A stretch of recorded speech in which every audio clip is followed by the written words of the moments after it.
Welcome to another Colors of Prague. I am Louis Paul. You could find the Colors of Prague on Facebook, YouTube.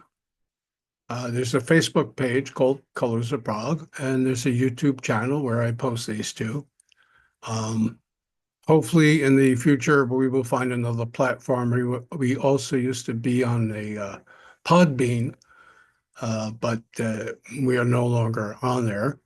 So we'll see where else we will end up, or have a platform-based program where there'd be more visibility to those who would like to view these shows. So today I'm covering the Italian band Celeste. If you've seen other programs from the Colors of Prague, I do like Italian progressive music, and there's a lot of it. There's bands that are new. There are bands that have been around for years, decades. Some bands that broke up after they recorded one album, only to come back decades later, featuring some or all of the surviving band members. And that is pretty much that. So Celeste, it's very interesting. Celeste were founded in 1972 in San Remo, Italy.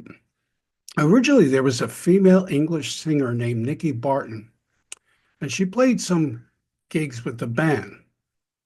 Now, she translated the Italian lyrics that were written by band members into English language, and they began working on their debut album, but then she left and returned to England before the recording was completed with the rest of the musicians.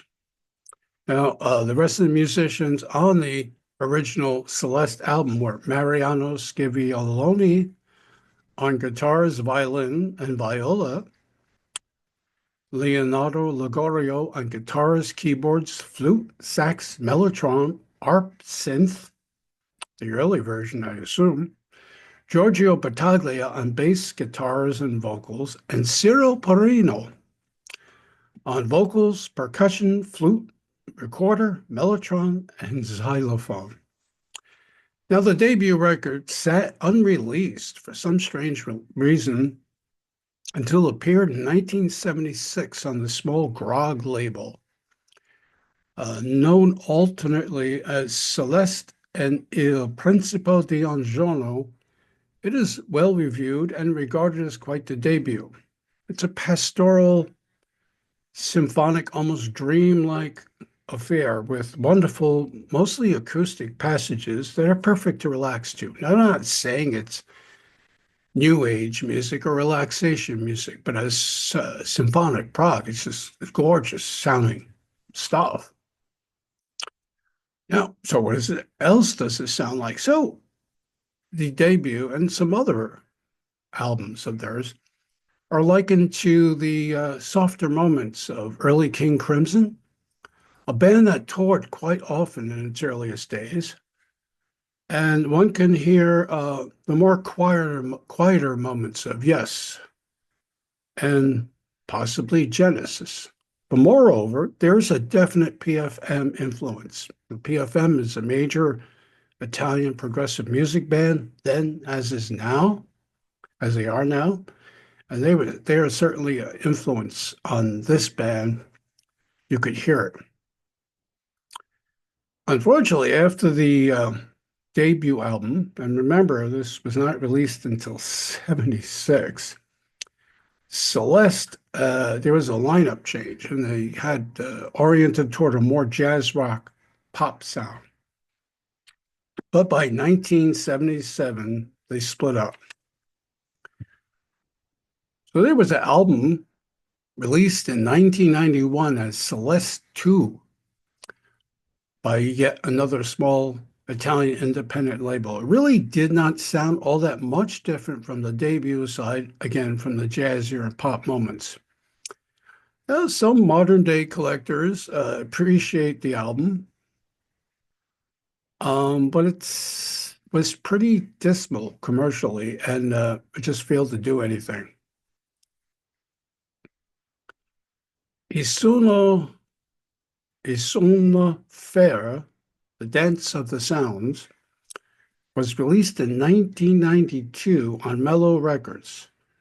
But that recording was allegedly dates back to 1974 and is said to be a soundtrack for unreleased films. So how could you verify that? I don't know. There are no vocals here at all, but as the band is fond of, as they often do in their music, reprising Crimson's epitaph, uncredited, of course. And they do this in various versions and alliterations throughout their music. Cyril must really love that song. Anyway, in 2016, Cyril Peroni revived the band with a whole new and a large group of musicians, including keyboard player Eliza Montaldo on vocals. The resulting album, Il Risveglio del Principe, The Prince Reawakens, was released on Mellow Records in 2019.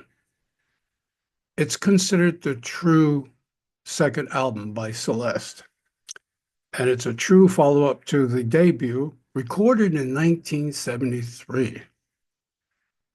The Il Principe has proved to be In Principio del Regno Perduto, a follow-up album to that, has proved to be elusive to me. I have been unable to locate it. It was released by Mellow in 2020, and I understand it continues that pastoral near ambient sound. Naturally, you could see Celeste playing with an orchestra. So Celeste with the Celestial Symphony Orchestra was released in 2022 on Mellow Records. It's an Italian label. And it finds Cyril Peroni, the lone remaining member of the original Celeste, and a veritable army of session players.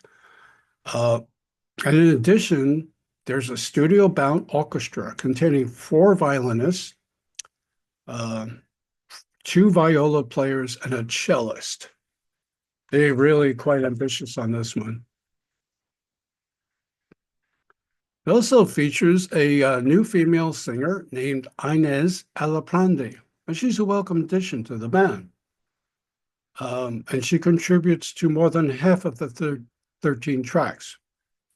At 70 minutes with Celestial Symphony Orchestra, it is really a bit of a rebirth for Celeste, as despite the inclusion of an orchestra, the tempos seem to have picked up, and it's quite a throwback to the early classic RPI, rock progressive Italiano sound of the early 1970s. I like that quite a lot.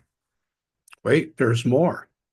In 2024, late in the year, Mellow released Celeste's most recent album. I understand they're in the studio again.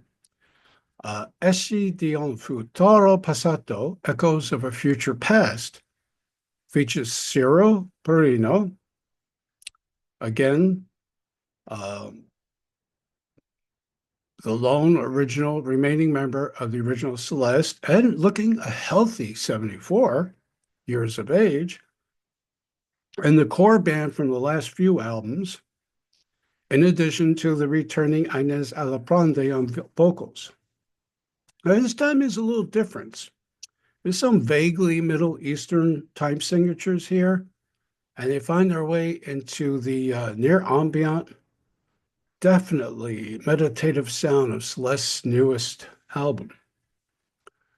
If you like your music awash in layers of mellotron and other old school sounding keyboards of a time gone by, I highly recommend the band and all the albums I discussed.